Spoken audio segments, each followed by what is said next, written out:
We have been opposing Hindi since 1938.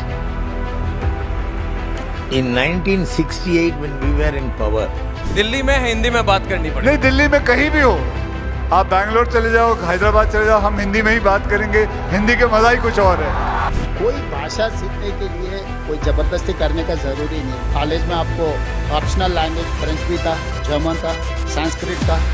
अगर आप सीखना है तो कोई भी सीख सकता है। Hindi is largest speaking language, this is not national language. कोई मोई के रिपोर्ट के अकॉर्डिंग तेलुगु से आई पुष्पा 2 सिर्फ हिंदी बेल्ट से 836 करोड़ का कलेक्शन करती है। कनाडा की KGF 2 434 करोड़ का, तो वही कल्कि 2898 AD 295 करोड़, RRR 277 करोड़, बाहुबली 2 511 करोड़। लेकिन तमिलनाडु कर्नाटका में आज ब्रिटिशर्स मुगल से भी ज्यादा हिट हिंदी लैंग्वेज को किया जाता है। रेलवे, पोस्ट ऑफिस, बैंक से लेकर CM of Tamil Nadu MK Stalin अपने बजट से हिंदी को हटा देते हैं। यही नहीं, MK स्टालिन कहते हैं कि 3 लैंग्वेज पॉलिसी को फॉलो ना करने की वजह से सेंट्रल गवर्नमेंट ने तमिलनाडु के 2152 करोड़ के फंड रोक लिए। मतलब इंटायर तमिलनाडु और कर्नाटका में एक ऐसा माहौल क्रिएट होता है कि अगर हिंदी को थर्ड लैंग्वेज बनाया तो उनका खुद का अस्तित्व यानी उनकी खुद की एग्जिस्टेंस खतरे में पड़ जाएगी और धीरे धीरे ये दोनों ही स्टेट बर्बाद हो जाएगी। दूसरी तरफ आंध्र प्रदेश के डिप्यूटी CM एंड स्टार पवन कल्याण कहते हैं कि अपनी मॉनेटरी बेनिफिट के लिए ये लोग अपनी फिल्मों को हिंदी में डब करते हैं, लेकिन इन्हें हिंदी भाषा से नफरत है। इसके बाद प्रकाश राज से लेकर DMK लीडर्स पवन कल्याण को बहुत कुछ बुरा भला कहते हैं। देखो, पिछले 60 ईयर से चल रहे इस लैंग्वेज वॉर पे ऑलरेडी AK TK, शाम शर्मा, बनर्जी बाबू जैसे काफी सारे यूट्यूबर्स ने वीडियो बनाई क्योंकि वो इसके एक्सपर्ट है। लेकिन इस वीडियो में हम ये जानेंगे कि इससे साउथ का सिनेमा जो कि हिंदी बेल्ट से पिछले कुछ सालों से दबा के पैसे कमाते आ रहा है,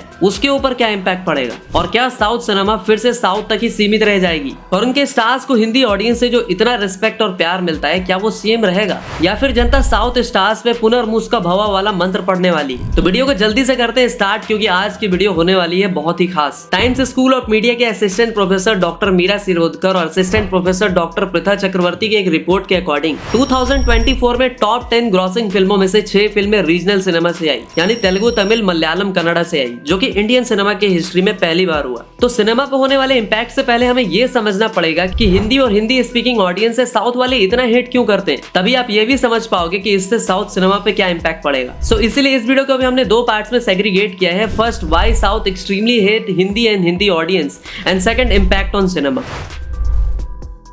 तो देखो, शुरू से अंग्रेजों को समझ में आ गया था कि अगर ये इंडियन साथ मिल गए तो पूरी दुनिया को झुका के रख देंगे, क्योंकि इनके पास इंटेलिजेंस है, ये लोग हार्ड वर्किंग है, ये लोग कल्चरली काफी स्ट्रांग है। ऐसे में उन्होंने हमारे साथ किया बंदरबाट, इंग्लिश में बोले तो डिवाइड एंड रूल का गंदा गेम खेला, जिसे इंडिया की पार्टीशन और आज के सारे प्रॉब्लम्स की जड़ माना जाता है। लेकिन इसके साथ ही उन्होंने एक बहुत बड़ी चाल चली, डिवाइड एंड रूल के तहत एक और बीज बोया, और वो बीज उन्होंने साउथ इंडियन लोगों के दिलों में बोया, और उस बीज का नाम था द्रविडियंस आर विक्टिम्स। मतलब ये नॉर्थ इंडिया में रहने वाले लोग यहाँ के मूल निवासी ना होकर सेंट्रल एशिया से आए और उन्होंने इंडिया में आकर भारत के मूल निवासी यानी कि काले द्रविडियंस को मार के साउथ भगा दिया और उनसे सब कुछ छीन लिया। अब बीइंग अ द्रविडियन अगर आपको ये कहानी सुनाई जाएगी तो ऑब्वियस सी बात है कि आपको गुस्सा आएगा, लेकिन ये थ्योरी बिल्कुल ही गलत है। इसे काफी सारे साइंटिस्ट, हिस्टोरियंस और इवन अब तो जाकर हार्वर्ड यूनिवर्सिटी ने भी प्रूव कर दिया है। लेकिन पॉलिटिशियंस ने यही बात वहाँ की जनता के दिलों में इस तरह से बिठाया कि वो आज तक नहीं निकल पाया। इंडिपेंडेंस के बाद 1951 में इंडिया में 1651 लैंग्वेजेस बोलने वाले लोग थे, जिसमें से 30% लोग हिंदी या उर्दू बोलने वाले थे, जिसकी वजह से वन नेशन वन लैंग्वेज की थ्योरी को सामने लेकर आया गया। लेकिन इतने सारे लैंग्वेजेस को देखते हुए हिंदी को इंडिया का ऑफिशियल लैंग्वेज बनाने के लिए 15 इयर्स का टाइम दिया गया। जब 1965 में इंडियन गवर्नमेंट हिंदी को ऑफिशियल लैंग्वेज बनाने वाली होती है, तभी मद्रास यानी आज के तमिलनाडु में भयंकर प्रोटेस्ट स्टार्ट हो जाते हैं। हर तरफ आगजनी होती है, लोग रोड पे उतर आते हैं, 150 से ज्यादा लोग मारे जाते हैं, कुछ लोग खुद को ही फूंक लेते हैं, जिसकी वजह से उस टाइम के PM यानी कि लाल बहादुर शास्त्री जी को अपना डिसीजन वापस लेना पड़ता है। इस लैंग्वेज वॉर पर अपनी रोटियां सेकने वाले पार्टीज लाइक DMK पार्टी के द्वारा एक ऐसा नैरेटिव सेट किया जाता है कि तमिल को रिप्लेस कर दिया जाएगा, हिंदी को इम्पोज किया जाएगा, जिससे आने वाले फ्यूचर्स में तमिलियन का कोई एग्जिस्टेंस ही नहीं रहेगा। आपका कल्चर, आपकी भाषा, सब कुछ ये गवर्नमेंट आपसे छीन लेगी। लेकिन यहाँ पे तमिल को हटाने की बात नहीं बल्कि एक एक्स्ट्रा लैंग्वेज ऐड करने की बात की जा रही थी, ताकि पूरे भारत में इंग्लिश के अलावा अपनी एक यूनिफॉर्म लैंग्वेज हो। और आज भी वहाँ पर पॉलिटिशियंस इसी बात पर अपनी रोटियां सेकते आ रहे हैं। और आज के टाइम पर बात सिर्फ हिंदी की नहीं है, बल्कि ये लोग हिंदू देवी देवताओं का मजाक उड़ाने से लेकर उन्हें गालियां देना, उनके बारे में अपशब्द कहना, कहीं भी पीछे नहीं हटते। तमिलनाडु के CM MK स्टालिन का लड़का उदयनिधि स्टालिन सनातन धर्म को जड़ से मिटाने की बात कहता है, बार बार उनका मजाक बनाया जाता है, जिस पर पवन कल्याण भड़क जाते हैं और तमिल वालों की हिंदी फिल्म को डब करके दबा के पैसे कमाने के अलावा इन तमिल पार्टीज को हिंदुइज्म का मजाक बनाने पे सवाल उठाते हैं। లక్ష్మీ మాతని తిడతారు. అంటే నువ్వు ఇస్లాంకి అపవిత్రం జరిగితే మాట్లాడితే సెక్యులరిజం, జగన్మాతకి కానీ పార్వతీదేవికి కానీ శివుడికి కానీ రాముడికి కానీ అయ్యప్పకి కానీ అపవిత్రం జరిగితే మా మనోభావాలు బాధపడకూడదు, గాయపడకూడదు, నోరు మూసుకొని కూర్చోవాలి.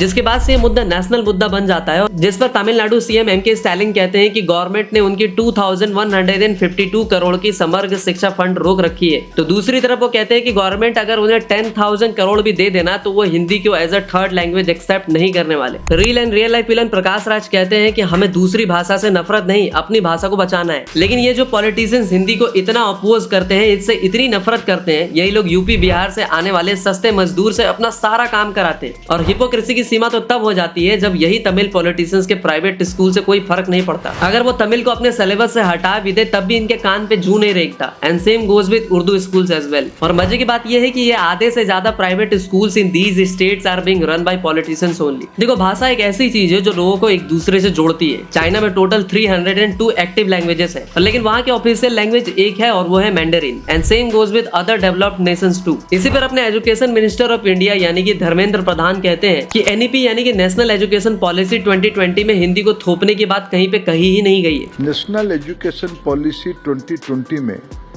जो कहता है कि पढ़ाई अपने मातृभाषा में होनी चाहिए, आपातत क्लास 8 तक अगर वो मातृभाषा में होगा तब बच्चे की मस्तिष्क संपूर्ण रूप से विकसित हो पाएगा, वो डिजाइन थिंकर हो पाएगा, क्रिटिकल थिंकर हो पाएगा, प्रॉपर डिसीजन मेकर हो पाएगा। उसकी पहला शर्त एनईपी ने कहा है अपने मातृभाषा में पढ़ाई होनी चाहिए। हिंदी कहाँ से आया?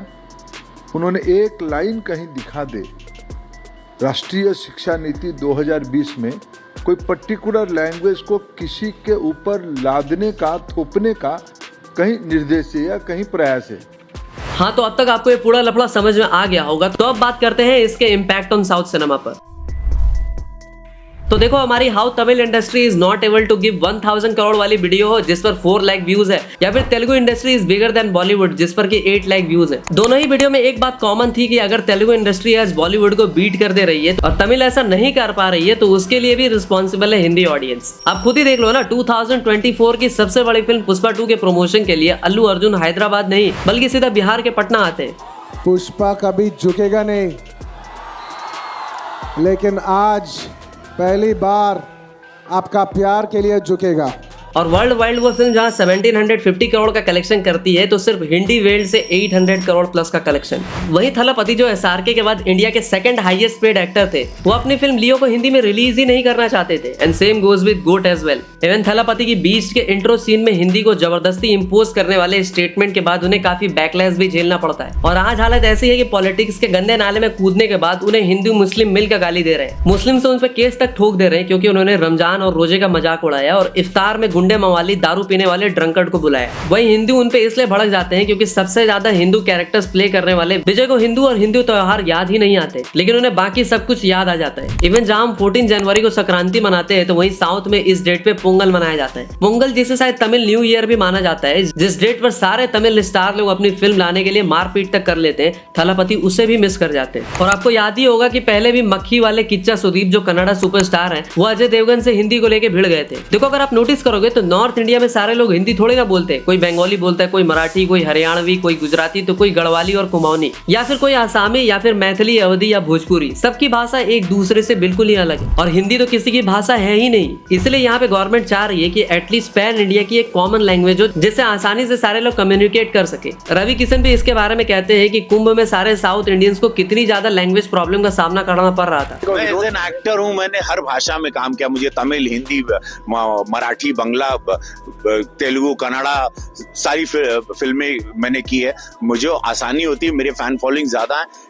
वही साउथ के लोग जब यहाँ पर आए थे उनके लिए बड़ी दिक्कत होती थी कुंभ में, क्योंकि उनको हिंदी नहीं आती थी। यही इनकी इस तरह की राजनीति नेताओं के वजह से वो बेचारे लोग भी त्रस्त हो गए। साउथ स्टेट्स में खासकर हिंदी स्पीकिंग लोगों को हेट किया जाता है, उनके साथ मारपीट की जाती है। देखो मैं कहूंगा कि ये आपकी भी रिस्पॉन्सिबिलिटी है कि आप जिस स्टेट में रहते हो वहाँ की लैंग्वेज आपको जरूर आनी चाहिए। हाँ, लेकिन उसका मतलब ये नहीं कि अगर किसी को वहाँ की रीजनल लैंग्वेज नहीं आती तो आप उसे मारो पीटो। और अगर आपको लगता है कि साउथ की ऑडियंस पढ़ी लिखी एजुकेटेड है, उन्हें कोई कैसे गुमराह कर सकता है, तो आप एक ऑर्डिनरी पब्लिक की तो बात ही छोड़ दो। तेलंगाना के सीएम रेवंत रेड्डी तक को भी नहीं पता था कि सेंट्रल गवर्नमेंट हिंदी को एज अ ऑप्शनल सब्जेक्ट रखने वाली है, ना कि जबरदस्ती इन्फोर्स करने वाली है। ऐसे में बात करें सिनेमा की तो तेलुगु वाले ऑलरेडी कल्कि 2898 AD, बाहुबली, RRR, पुष्पा जैसी फिल्में देते रहेंगे और 1000-2000 करोड़ छापते रहेंगे। अभी तो SS राजामौली की आई रही है SSMB 29, फिर देख लेना कितने सारे नए रिकॉर्ड्स टूटेंगे। लेकिन हिंदी और हिंदी स्पीकिंग ऑडियंस को हेट देने की वजह से तमिल और कन्नड़ा स्टार्स पे इम्पैक्ट जरूर पड़ेगा। हिंदी ऑडियंस इस बात को शायद ज्यादा दिन तक टॉलरेट ना कर पाए,